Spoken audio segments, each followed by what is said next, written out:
Self advocate Deepika. सो हम CLAT की तैयारी कर रहे हैं, क्लैट 2026। सो आज हम करेंगे लॉ ऑफ क्राइम्स में जॉइंट लायबिलिटी।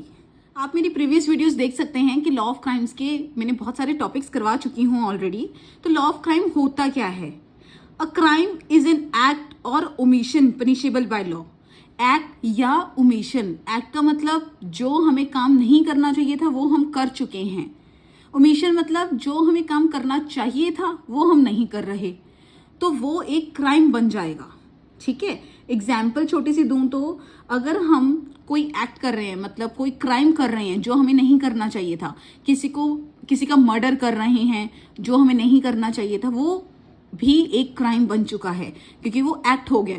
और ओमिशन का मतलब क्या है? जैसे कि फॉर एग्जाम्पल एक फादर ने अपनी बेटी को 3 दिन से खाने के लिए कुछ नहीं दिया और उसकी डेथ हो गई, तो उसको खाना प्रोवाइड करना चाहिए था, जो उसकी ड्यूटी थी, बट उसने नहीं किया, तो वो ओमिशन बन गया। तो वो क्या होगा? Punishable by law. तो लॉ ऑफ क्राइम के अंडर हम आज कर रहे हैं जॉइंट लायबिलिटी। जॉइंट लायबिलिटी क्या होती है वो आज हम डिस्कस करेंगे। जॉइंट लायबिलिटी का मतलब क्या है? Where criminal responsibility is on the culprit as well as their associates who collaborates in the commission of the crime।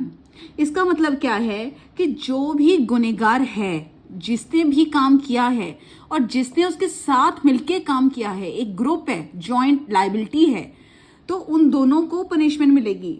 ठीक है, उन सारे बंदों को पनिशमेंट मिलेगी जिन्होंने एक ग्रुप में काम किया है। उसका मतलब है जॉइंट लायबिलिटी, सबकी इक्वली ही पनिशेबल, सब इक्वली पनिशेबल होंगे। ठीक है, फर्स्ट इज कॉमन इंटेंशन। सारे लोगों की कॉमन इंटेंशन कॉमन होनी जरूरी है। Where different people share a common intention. अगर सबने कहा कि उस घर में चोरी करनी है तो करनी है, कॉमन इंटेंशन है, इंटेंशन सबकी सेम है, सोच सबकी सेम है।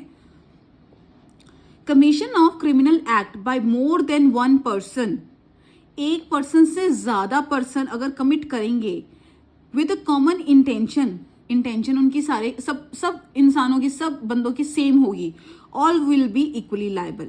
अगर एक से ज्यादा बंदों ने कोई ग्रुप में काम किया है, कोई भी ऐसा एक्ट किया है, क्रिमिनल एक्ट किया है और सबकी इंटेंशन सेम है, सबने वो एक्ट करना था, तो सबको इक्वली लायबल होंगे, सबको वही पनिशमेंट मिलेगी जो एक जाने को मिलेगी। ओके, तो सब इक्वली लायबल होंगे। कॉमन इंटेंशन होनी जरूरी है जॉइंट लायबिलिटी में।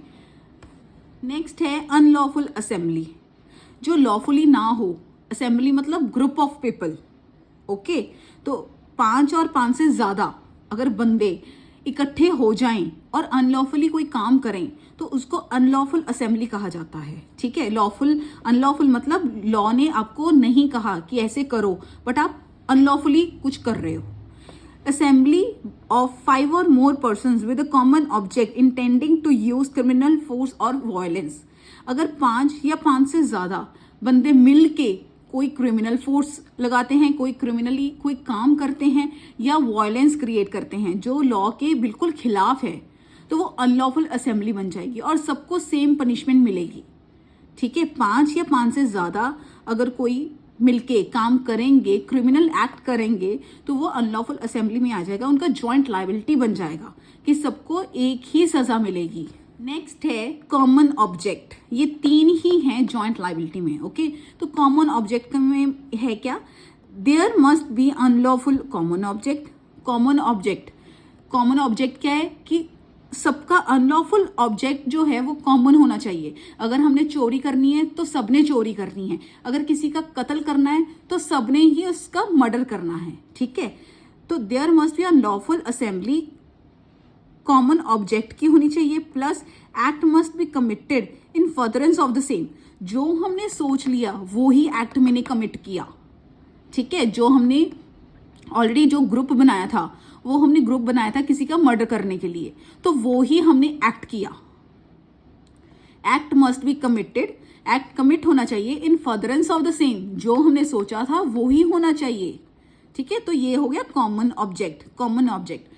जॉइंट लायबिलिटी में कॉमन इंटेंशन जरूरी है, अनलॉफुल असेंबली जरूरी है। इंटेंशन मतलब सबकी सोच एक जैसी होनी चाहिए। अनलॉफुल असेंबली मतलब 5 या 5 से ज्यादा बंदे होने चाहिए। कॉमन ऑब्जेक्ट जो करना है वो जो ऑब्जेक्ट है वो कॉमन होना चाहिए सबका। तो ये क्या है, जॉइंट लायबिलिटी, ये लॉ ऑफ क्राइम्स के अंडर है ये टॉपिक। ओके, तो बाकी आप मेरी वीडियोस देख सकते हैं क्लैट के related. Thank you. Next videos में हम नेक्स्ट टॉपिक करेंगे। Thank you.